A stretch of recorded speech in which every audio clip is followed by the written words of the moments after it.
Welcome students, आज का हमारा शब्द है RECORD।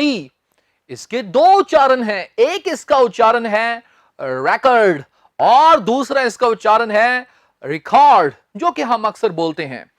पर कहां record बोलना है और कहां बोलना है आपने रिकॉर्ड, ये हम सीखने जा रहे हैं हम। अगर आप इस शब्द को एज अ नाउन यूज करते हैं, जैसे हमने कहना हो वह सचिन का रिकॉर्ड तोड़ सकता है, हिंदी में हम दोनों को ही रिकॉर्ड बोल देते हैं, नाउन हो वर्ब हो। He can break Sachin's record, तब हम एज अ नाउन इसे क्या कहेंगे? record। Oh, Virat Kohli can break Sachin's record. He can break Sachin's record. Oh yes, creator, he has set a new record. record कहेंगे। लेकिन अगर इसे आप एज अ वर्ब यूज करें तो हम इसे कहेंगे रिकॉर्ड। जैसे he has recorded a new song, उसने एक नया गाना रिकॉर्ड किया है। तो मैं आपको कंफ्यूज नहीं करूंगा, इसके दो उच्चारण हैं, record और record. record as a noun कह देते हैं हम और record as a verb. Next word is VICTUALS। एक सेंटेंस देखें, अभी तक मैंने उच्चारण नहीं बताया इसका। It's unfortunate that ये are usually wasted in wedding parties। देखने में क्या लगता है बताएं? शायद आप कहेंगे victuals, पर नहीं, ये victuals तो नहीं होता, इसका सही उच्चारण है victuals। जी हां, हैरान मत होइए, victuals, victuals। क्या करें, इसका सही उच्चारण यही है, victuals। आप भी बोलकर बताएं क्या है victuals। victuals का मतलब होता है बड़ी मात्रा में खाने पीने की चीजें। तो एक बार इसे लिख लीजिए, फूड एंड ड्रिंक। अगर हम डिक्शनरी के मीनिंग के मुताबिक जाएं तो इसे लिखा होता है फूड एंड ड्रिंक। पर आप याद रखें, अक्सर इसे हम कहते हैं जब बड़ी मात्रा में फूड एंड ड्रिंक को, बड़ी मात्रा में खाने पीने की चीजों की बात करें, तब हम बोलते हैं विटल्स। अब आपको ये समझ में आएगा। इट्स अनफॉर्चुनेट, ये एक अनफॉर्चुनेट चीज है कि victuals are usually wasted in wedding parties. शादी की पार्टीज में, शादियों में क्या आता है, ये जो खाने पीने की चीजें होती हैं, इन्हें आमतौर पर वेस्ट किया जाता है। बड़ी गिनती में, बड़ी मात्रा में जो खाने पीने की चीजें हों, उन्हें हम बोलते हैं विटल्स, ना कि विक्चुअल्स। बोले आप विटल्स, विटल्स और victuals. Next word is CASSETTE। जी, हिंदी में तो हम इसे बोल देते हैं कैसेट। क्या आपके पास कैसेट है? But when it comes to English, it's not cassette, it's cassette। cassette, एक साथ बोलना है, cassette। Oh, I want an audio cassette। Oh, he wants a video cassette। cassette, cassette नहीं, cassette, cassette। अच्छा, एक चीज और यहां बता दूं, आमतौर पर किसी शब्द के पीछे एट लग जाए, ETTE, स्टूडेंट्स, इसका मतलब होता है छोटा। तो एक्चुअल में ये कैसेट वर्ड कहां से पड़ा?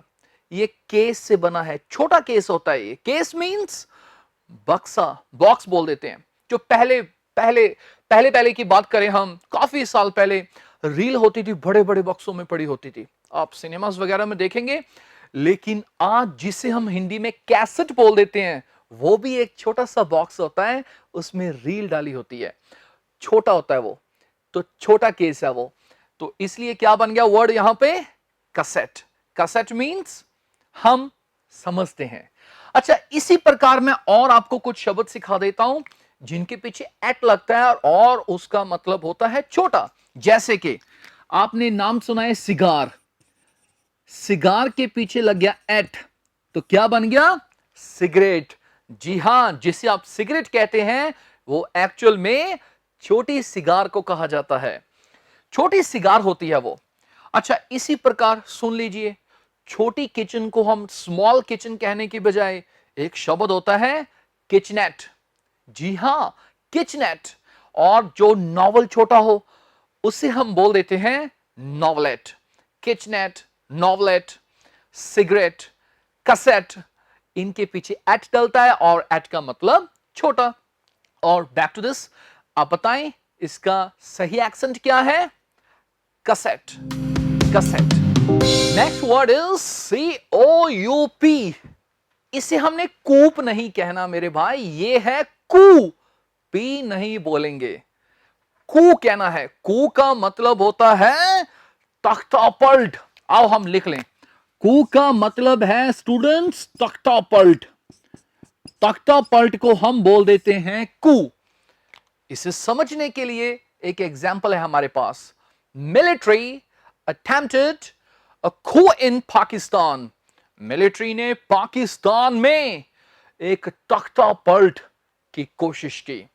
तख्ता पलट आप समझते हैं, जिसमें क्या होता है, जैसे कि प्राइम मिनिस्टर को जबरन अपने तख्त से, अपनी अपनी गद्दी से जबरन उतार देना और खुद राज करना, खुद वहां राज करना, उसे हम बोल देते हैं तख्ता पलट, तख्ता को पलट देना। सो क्या बन गया? मिलिट्री अटेम्प्टेड अ coup इन पाकिस्तान। सो coup मीन्स तख्ता पलट। Next word is RECEIPT। इसे बहुत से लोग बोल देते हैं रिसिप्ट। जी, उसे रिसिप्ट नहीं मिली, जिसे हम हिंदी में रसीद बोल देते हैं ना। रसीद, किसी भी चीज की रसीद, फी पे की है उसकी रसीद मिल जाती है। इसे रिसिप्ट मत कहें, इसका सही उच्चारण है receipt, receipt, receipt, receipt. Okay, अब बोलकर दिखाएं क्या है ये? रसीट। तो आओ सेंटेंस को देखें। He didn't get the receipt. उसे रसीद नहीं मिली, हिंदी में बात करें तो। But when it comes to English, this is receipt. तो प्लीज इसे रिसिप्ट मत बोलें, receipt, receipt. Next word is TOWEL। इसे बहुत से लोग बोल देते हैं टावल।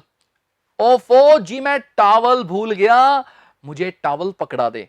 टावल नहीं होता when it comes to English. English में इसे हम टावल नहीं कहते, इसे कहते हैं towel. Oh please give me towel. Towel नहीं, टॉल। बढ़ते स्टूडेंट स्पोकन इंग्लिश सेंटेंसेस की तरफ। अगर हमने कहना हो यार इसमें बिल्कुल भी शक नहीं है, देखो अगर तो कहना हो इसमें शक नहीं है तो इसकी इंग्लिश आसान है, देयर इज नो डाउट। पर प्रॉब्लम तब आती है स्पोकन इंग्लिश में जब हमने कहना हो यार इसमें बिल्कुल भी शक नहीं है, तो इसे अच्छी स्पोकन इंग्लिश में कैसे कहेंगे? तो इसे कहेंगे देयर इज, मैं बाद में लिखवाऊंगा, there is not even an iota of doubt. Iota of doubt, आओ लिखें। तो हम कहेंगे देयर इज, इसे देयर मत कहें, there is not even, not नहीं, not, there is not even an iota of doubt. इसमें बिल्कुल भी शक नहीं है। अब ये आयोटा क्या होता है? देखिए, एक तो ये मैथ्स में आता है, -1 का अंडर रूट होता है ये, बट इंग्लिश में आयोटा का मतलब होता है अ वेरी स्मॉल अमाउंट। बहुत छोटी अमाउंट को हम आयोटा बोल देते हैं। सो जब हमने कहना हो यार इसमें शक, तो क्या शक का आयोटा भी नहीं है, थोड़ा सा शक भी नहीं है, तब हम बोल देते हैं there is not even an iota of doubt. हमने कहना हो इसमें बिल्कुल भी कोई शक नहीं है कि ईमानदारी सबसे अच्छी नीति है। There is not even an iota of doubt that honesty is the best policy. अच्छा, ये जो आयोटा है ये आपको ट्रुथ के साथ भी काफी मिलेगा, एन आयोटा ऑफ ट्रुथ। यहां तो डाउट है, पर हमने अगर कहना हो यार इसमें बिल्कुल भी सच्चाई नहीं है, यार सच्चाई नहीं है इसमें, बिल्कुल भी सच्चाई नहीं है, तब हम बोल देंगे there is not even an iota of truth in it. An iota of doubt, an iota of truth काफी पॉपुलर एक्सप्रेशंस हैं। अगला सेंटेंस है आपने मुंह क्यों लटका रखा है? जी मैं आपको नहीं कह रहा, सेंटेंस है। हम अक्सर बोलते हैं यार आपने मुंह क्यों लटका रखा है, पर इंग्लिश बोलते वक्त हम अटक जाते हैं। मुंह लटकाने की इंग्लिश होती है पुल अ लॉन्ग फेस। आओ बनाए सेंटेंस। आपने मुंह क्यों लटका रखा है, तो हम कहेंगे why have you, why have you pulled, why have you pulled, have के बाद third form, Why have you pulled a long face? तो याद रखने योग्य बात यह है कि pull a long face का मतलब होता है मुंह लटकाना। हम अक्सर बोल देते हैं यार उसने तो मुंह लटका रखा है, और he has pulled a long face. Pull a long face means मुंह लटकाना। आपने मुंह क्यों लटका रखा है? Why have you pulled a long face? Next, हम अक्सर बोल देते हैं यार वो मेरे से खफा है, यार वो हमारे से खफा है, यार हमने ना उन्हें शादी में नहीं बुलाया था इसलिए हमसे वो नाराज है, खफा है। बहुत इंग्लिश के वर्ड्स हैं इसके लिए, पर मैं आज आपको एक अच्छा शब्द बताने जा रहा हूं। जब कोई इंसान किसी दूसरे इंसान से नाराज हो, खफा हो किसी चीज को लेकर, तो उससे बोल देते हैं मिफ्ट, MIFFED। वे हमसे नाराज हैं, वे हमसे नाराज हैं, तो हम कहेंगे they are miffed with us, MIFFED, they are miffed with us, they are miffed with us, वे हमसे नाराज हैं। मैं आपसे नाराज नहीं हूं, I am not miffed with you, I am not miffed with you, वह मेरे से नाराज है। ही इज मिफ्ड विद मी, यार मैंने ना 10 दिन से उसे फोन नहीं किया, अरे वो नाराज हो गया, oh he is miffed with me. Miffed means नाराज, खफा बोल देते हैं हम इसे। नेक्स्ट है वह बिन बुलाया और अनचाहा मेहमान है। आप देखते हैं बहुत से लोग होते हैं शादियों में ऐसे ही घुस जाते हैं, खा पी कर आ जाते हैं, बिन बुलाए और अनचाहे मेहमान होते हैं वो। उन्हें इंग्लिश में कहा जाता है गेट क्रैशर। जी हां, गेट क्रैशर।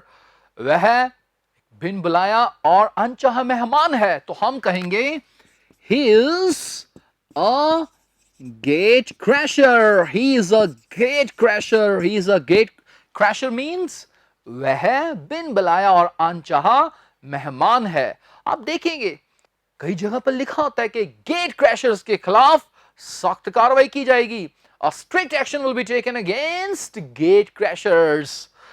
Gate crasher, जब हमने ये कहना हो यार मेरी कोशिशें व्यर्थ चली गई। देखो व्यर्थ चले जाने की इंग्लिश एक तो होती है स्टूडेंट्स गो वेस्ट, बिल्कुल ठीक है, पर स्पोकन इंग्लिश में आप इसे अच्छे से और बोल सकते हैं। व्यर्थ चले जाने के लिए एक एक्सप्रेशन ये भी होता है गो इन वेन। जी हां, गो इन वेन, व्यर्थ चले जाना। और सेकंड है गो फ्यूटाइल, गो फ्यूटाइल। आप इसे याद कर लें, गो इन वेन, गो इन वेन और गो फ्यूटाइल, गो फ्यूटाइल। मेरी कोशिशें व्यर्थ चली गई हैं, तो हम कहेंगे स्टूडेंट्स, क्या कहेंगे? my efforts have gone in vain। आप gone waste तो कह ही सकते हैं, लेकिन इसके अलावा क्या कह सकते हैं?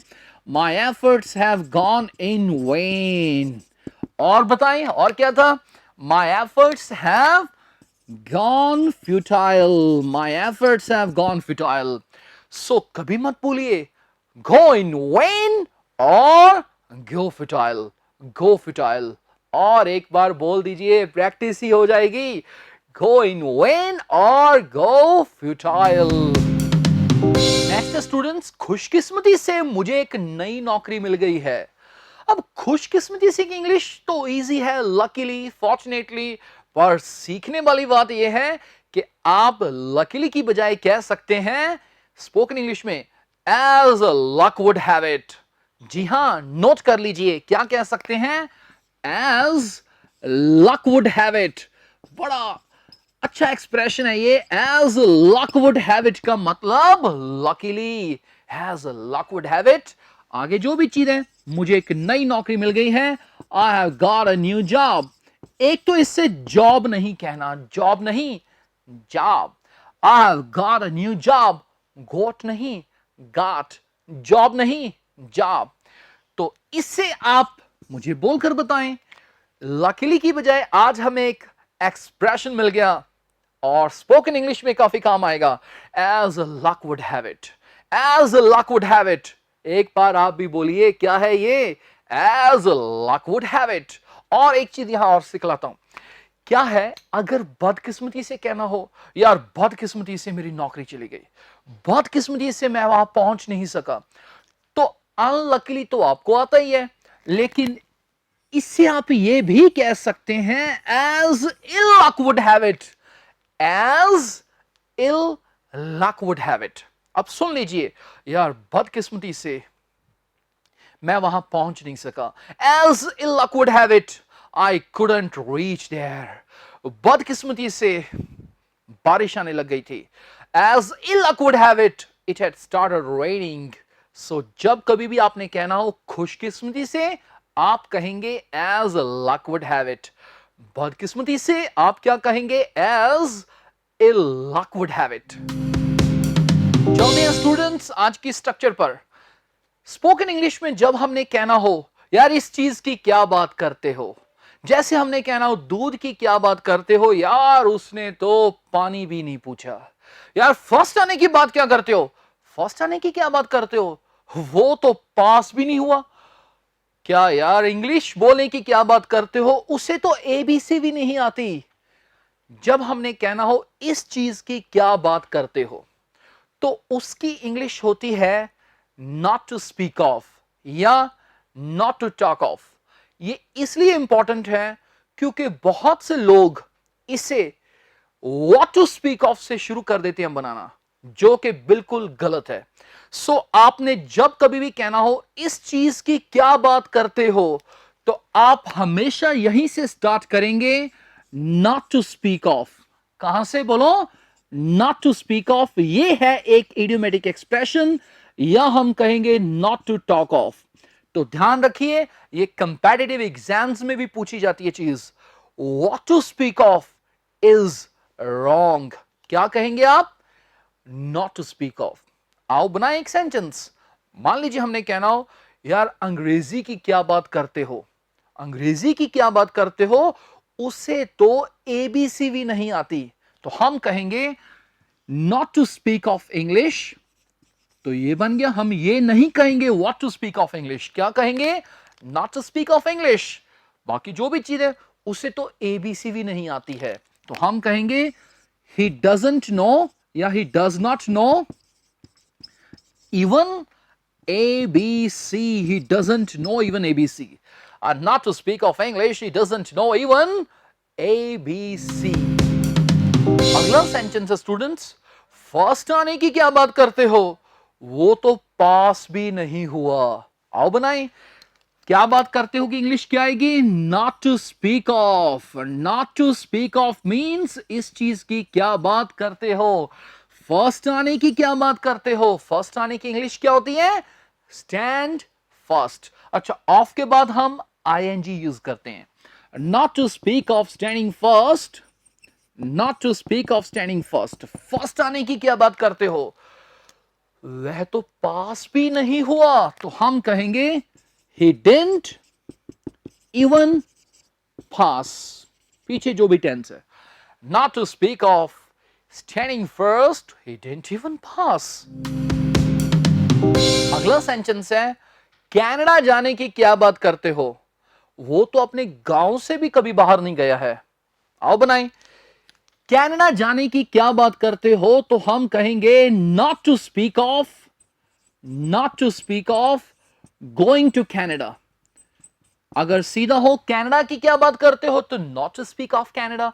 अगर बीच में वर्ब आ जाए तो हम आईएनजी डाल देंगे।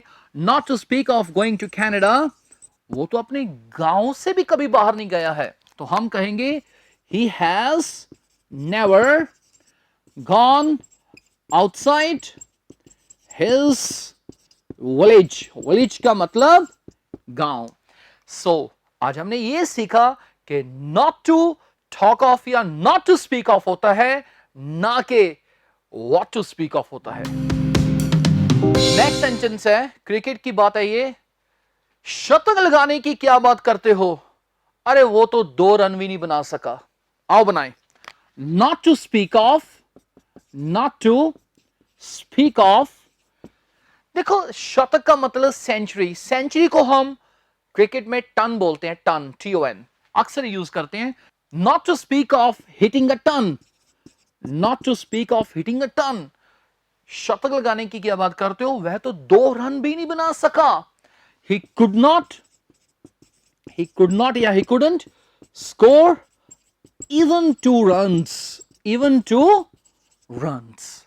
So not to speak of means इस चीज की क्या बात करते हो, हमने कहना हो यार दूध की क्या बात करते हो, not to speak of milk, he didn't ask even a glass of water, पानी भी नहीं पूछा यार उसने तो। So not to speak of means इस चीज की क्या बात करते हो। I hope आपको सारा कुछ समझ में आ गया। Thank you very much.